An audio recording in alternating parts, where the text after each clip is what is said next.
naye enkya yawo oyinza okwetaaga okukozesa ki okukozesa record eyo. Tulabye abantu abangi abatambula ogenda n'osaba visa n'owandiika nti ngenda na mwami wange nawa mukyala wange ne bakubuuza nti evidence eriwa. Togenda kusika abali ku mbaga n'obatwala, ojja kutwala dokumenti yaki eya gavumenti eraga nti gavumenti ebumanyi era yakuwandiisaako. Waliwo ebintu bwe bityo ne succession.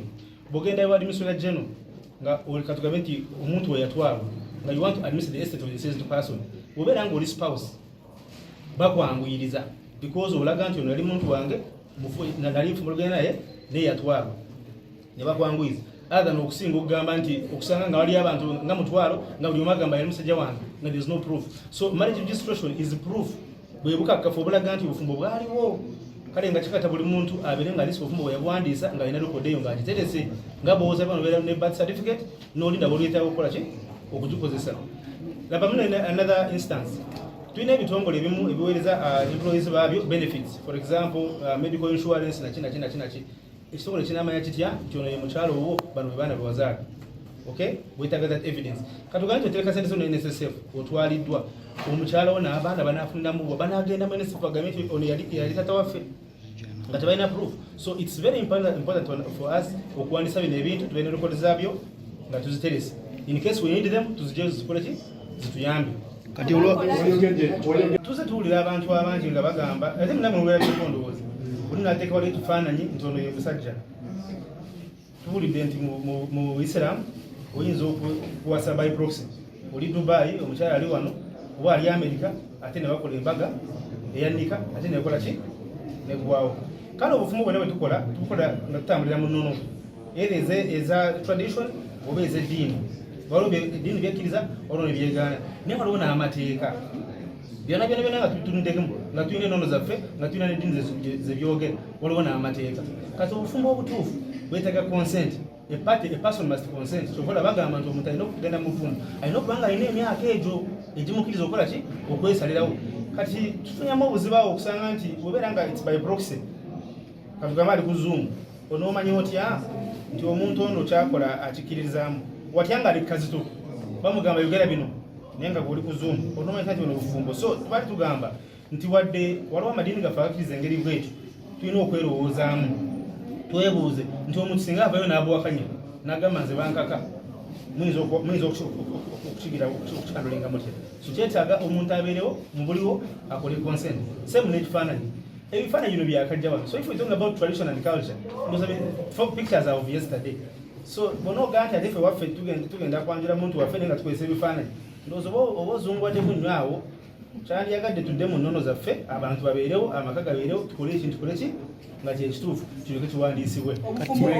Nga ebyalo singa tumanya nti bwali bwe butyo tuyinza okutawanyamu awo.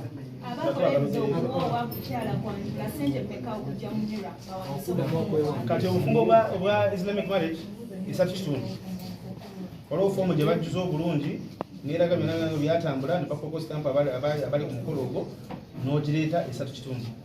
Obwa customary marriage bw'olwandiisa mu myezi 6 egisooka basula mitwalo 2 naye singa oba osusseeko ku myezi 6 basula mitwalo 4.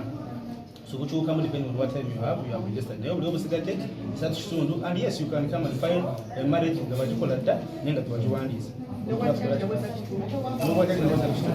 Is appointed by law as the Registrar General was unveiling herself to the stakeholders, the churches. You saw the Muslim leaders, you saw traditional leaders, you saw our town clerks and cows, unveiling herself unto them, and also bring forth the fact of the transfer of these services to NIRA, and to say that going forward, whatever services you've been getting from URSB now are services you get from NIRA. If you remember, we had a presentation to say what changed and what did not change. We said the law did not change. What only changed were the instruments that were appointing various players under the laws. So today, marriages are under NIRA. From URSB to NIRA. Okay, fenanga betumanyi government ngegezaako okutereeza engeri gyekolamu waliwo ebitongole ebimu bya joining together ebirala nejjamu some services nezitwala mu bitongole ebirala twalayo government services. So ekitongole kyakikola ku byobufumu nga omumanyi mwenna kyali URSB ebiseera ebyo. Kati bwe bakola RAPEX eyo, Rationalizing Government Agencies, ne bajjamu function ya marriage ne bakitwala mu NIRA okuyamba nti ebintu byonna ebikwata ku muntu okuzaalibwa, so birth registration, omuntu wabanga afudde, death registration, ne bwabanga akoze obufumbo, events ezikwata ku muntu zibeere mu kitongole kimu.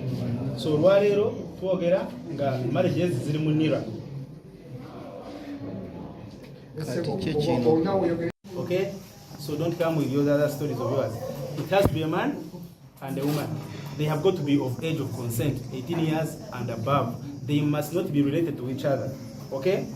Now, for a marriage to happen in Kampala here, you must be residents of Kampala, or at least you must have been in this jurisdiction for the last 15 days. And the things we ask for is, how long have you been in the marriage district in which you want to get married? So the 15 days. All these things are approved by affidavit. Okay? You do an affidavit, then you also fill out a notice form. A notice form is an equivalent of what you call bands in church marriages. Okay?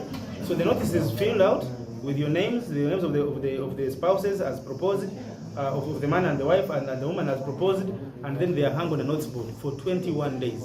Okay? 21 days to allow anybody who says, this is my wife, this is so-and-so's wife, I know this other person, who has an issue to raise, like you would in the church bands, would come up and raise them in 21 days. After 21 days, now the party is free, the couple that has really come before us and made that notice is now free to get what?